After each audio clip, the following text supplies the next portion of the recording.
there were only 20 women leaders who spoke during the general debate, down from 23 last year. During High Level Week, I had the privilege of reconvening the platform of women leaders, following in the footsteps of my predecessors.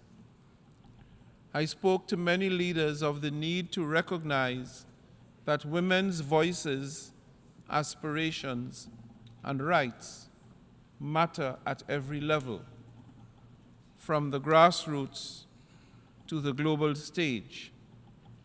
And it begins with investing in education, particularly for girls. Whether on climate or on conflict, poverty or justice,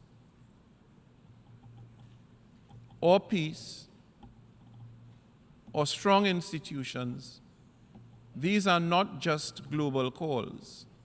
They are existential calls, calls measured in lives lost, homes destroyed, rights violated, inequalities persisted, and accesses denied.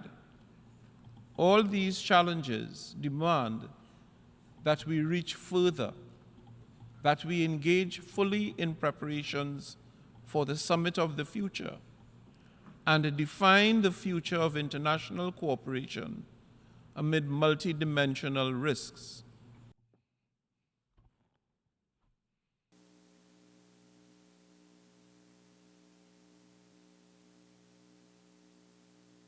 I think the response to only having one out of the 5 was disappointing, and certainly we might have had more commitments that would have been tangible had they been here on many of the SDG, but also the more general agenda that was discussed at the debate. However, having said that, 88 heads of state and government came, and there were commitments made. There was also conversations that were had that will carry some of this agenda forward. For the climate agenda, we set out to really look at the integrity of those that were going to be the first movers coming through the door, and I think that we got that. There were a large number of people who put commitments on the table. But what it also showed is those that should do the most, who've had the most to do with where we are situated on the climate agenda, weren't able to come through the door. And I think that gave us integrity, is that those that have the least to do with it put their best foot forward. They continue to do so in spite of the challenges. Countries have not committed to climate fund. Debt is becoming more and more of a burden to many countries that they cannot even cope with paying the service bill in education or in health.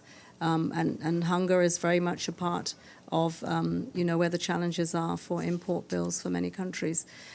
So it is, I am enthused that we have over 120 plans that have engaged with us to find ways out of this.